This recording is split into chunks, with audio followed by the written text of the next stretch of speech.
L'information juste. Mario Dumont. Pour savoir et comprendre.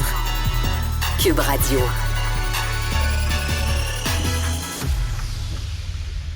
Alors, c'était il y a quelques jours le congrès 2023 de la Fédération des pourvoiries du Québec, un congrès lors duquel ils fêtaient leur 75e anniversaire.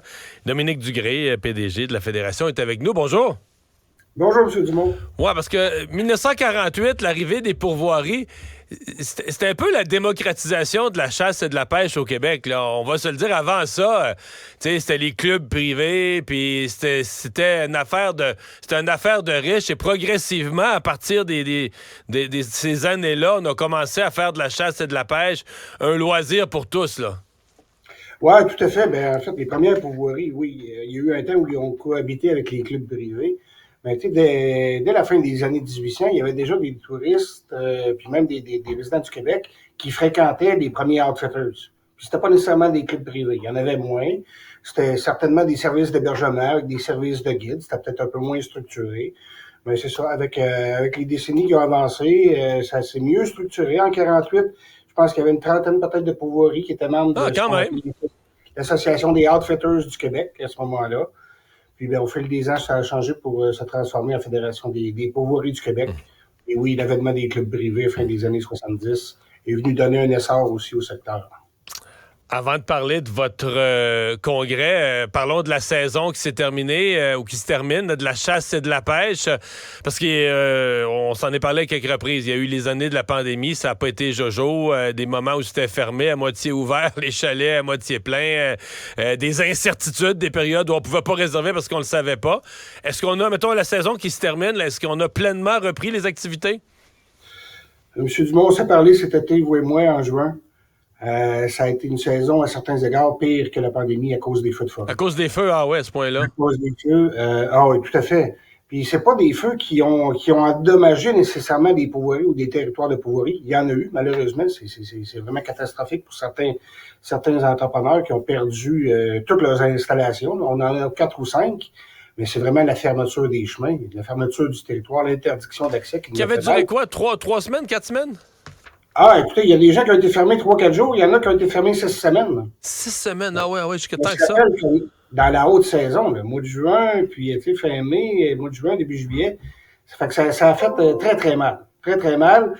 Par la suite, il y a certains pourvoyeurs qui ont eu des difficultés encore parce que les gens étaient craintifs de réserver. Il y en a qui avaient déjà réservé lors de leur séjour depuis un an pour la mi-juillet, mais voyant que ça flambait encore à fin juin, ils ont dit « je vais être sûr de prendre mes vacances ». Fait qu'ils ont annulé puis ils ont réservé ailleurs. Donc, ça a traîné. Mais au-delà de ça, pour ceux qui ont réussi à ouvrir normalement, évidemment, écoutez, la pêche a été bonne, la saison de chasse, ça a été bon aussi. Mais ça va rester quand même à l'encre rouge, cette saison-là, pour plusieurs pourvoyeurs. Ouais. Fait que là, on les accumule. La pandémie, les feux de forêt, ceux qui ont été frappés à chaque fois là, doivent commencer à trouver le temps long. À chaque année, t'espères financièrement te refaire, puis c'est jamais ça, là? Ah non, c'est ça. Puis on a quand même connu une hausse du nombre de transactions dans les dernières années. Donc, je pense aux jeunes ou aux nouveaux entrepreneurs, même s'ils sont moins jeunes, qui se lancent dans le monde de la pourvoirie. Ils disent, parfait, je vais faire une année correcte. Puis là, pandémie. Ouais. Après, alors, je vais faire une année correcte. Bang, les feux de forêt. Là, on arrive, c'est des remboursements de prêts au fédéral, qui, encore une fois, on est touché comme d'autres secteurs. Il faut rembourser au 31 décembre. Mais les gens qui avaient misé sur l'été 2023 pour pouvoir rembourser à terme, là, il y en a plusieurs qui sont un peu mal foutus là-dessus. Là. Puis, au niveau provincial, le programme d'aide pour les feux, on l'a répété, c'est pas adéquat. Sur 325 pourvoiries qui ont été fermées, il y en a peut-être le tiers qui sont admissibles au programme. Pourquoi les autres sont pas admissibles, même s'ils ont été fermés? Parce que, notamment, ils peuvent pas démontrer des pertes de 50% sur 4 semaines. Et j'en ai qui ont été fermés seulement 10 jours, mais qui ont perdu 30 000, 40 000. Mais ils sont peut-être ouverts juste 2 mois, ceux-là. Il y en a qui se spécialisent dans des secteurs bien précis de la pêche, qui sont pas ouverts 12 mois par année. Donc, tu peux avoir perdu 30% de ton chiffre d'affaires, mais pas être admissible au programme d'aide. Je comprends que dans votre congrès, un des sujets qui a été abordé, si vous voulez avoir un rôle plus grand, un mot à dire, un engagement dans la discussion là, sur la gestion des forêts? Oui, tout à fait. Ça a toujours été un enjeu. On cohabite avec l'industrie forestière. D'entrée de jeu, je peux vous dire que comme organisation puis comme pourvoyeur, on n'est pas contre l'industrie forestière. Ça procure des emplois à nos voisins, aux jeunes de notre village, puis tout ça. On cohabite tous les jours avec ces gens-là. Par contre, c'est qu'il y a pas de mesure de protection appropriée pour nos territoires. Ce qu'on demande depuis plusieurs années, mais plus particulièrement de manière, je dirais, vocale depuis un an et demi, c'est vraiment qu'on soit intégré dans le début du processus de planification des coupes forestières. Vous savez, on opère des petits territoires, c'est moins de 1% du territoire québécois, là. C'est à peu près 4% de la superficie du Québec exploitable au niveau de la forêt. Donc, on est une pinotte.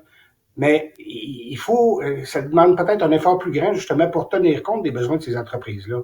On a 500 000 clients qui passent chaque année sur ce 1% de territoire-là.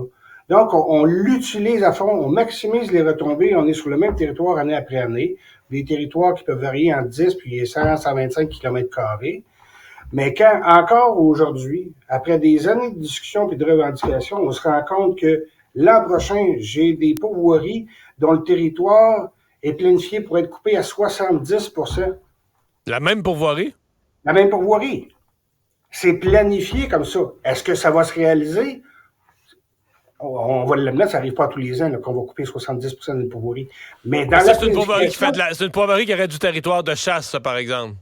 Une pourvoirie qui a du territoire de chasse, ou une pourvoirie qui fait de la pêche, mais accessible uniquement par hydravion, où il n'y a pas de chemin forestier, qui garantit une expérience unique.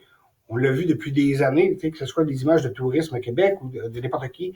C'est un peu iconique là, de voir les hydravions puis les vastes espaces du Québec, mais on a moins de 10 pourvoiries qui sont encore aujourd'hui accessibles uniquement par hydravion à cause de la multiplication des chemins. Donc, il y a la coupe forestière, mais il y a les chemins qui viennent avec.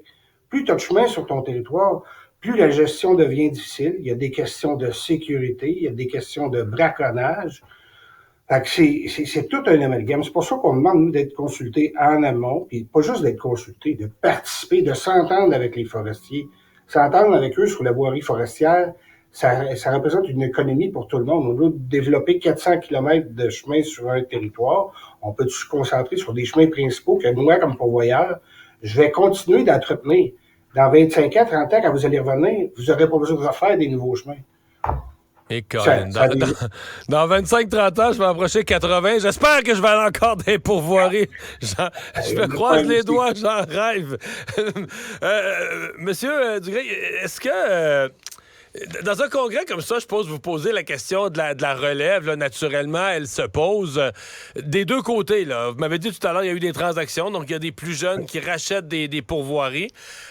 Et du côté de la clientèle aussi, on dit les jeunes, ils ont d'autres loisirs, ils ont une autre relation avec la nature. Avez-vous l'impression que ça se renouvelle des deux bords, qu'il y a de l'intérêt d'entrepreneurs pour opérer les pourvoiries chez les plus jeunes et que la clientèle se renouvelle, là, que les grands-pères passent leur canne à pêche aux petits-enfants? Avez-vous l'impression que ça se fait, là? Ben, au niveau des entrepreneurs, oui, ça c'est clair. Là, les données nous le montrent depuis quelques années qu'il y a un intérêt pour ce marché-là comme entrepreneur de développer, puis encore des choses à développer. Il y a eu beaucoup de développement dans les pourvoiries dans les récentes années.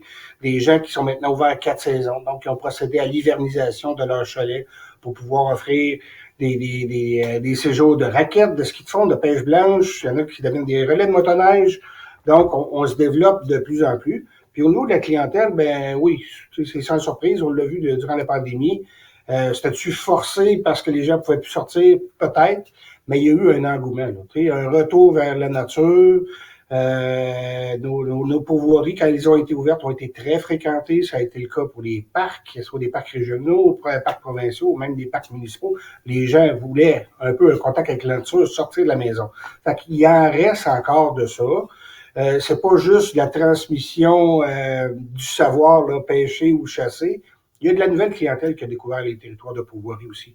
Parce que oui, ça demeure que la chasse et le pêche, la pêche, c'est au cœur des activités. Mais tu sais, il y a une grande diversité. Tu veux juste louer un chalet pour une fin de semaine puis aller faire un peu de canot, c'est parfait, aller cueillir des bleuets. Il y a eu quand même une bonne portion québécois qui ont découvert le territoire québécois via les pourvoiries. Eh bien, on vous souhaite la meilleure... Oui, allez-y. En fait, je vous dirais que c'est une des raisons pour lesquelles on veut davantage axé sur la protection de nos territoires. On en a parlé de ça aussi au Congrès. Peu de gens savent ce que font les pourvoyeurs pour protéger leur territoire au plan de la foresterie, au plan des aménagements fauniques. Fait que ça, on s'est engagé à le montrer dans la prochaine année. Au niveau de la foresterie, ça prend d'autant plus d'ampleur. Et on a parlé des feux de forêt. On le sait, il y a des réductions de coupes forestières, des réductions au niveau des bois disponibles. Donc, pour continuer à maintenir leurs activités, l'industrie forestière va devoir regarder où ça n'a pas été brûlé. Ça peut être les pourvoiries. De l'autre côté, il y a un objectif de 30% d'aires protégées. L'industrie ne pourra plus aller couper dans ces aires protégées-là. On va se retourner où? Les pourvoiries peuvent être dans la mer aussi.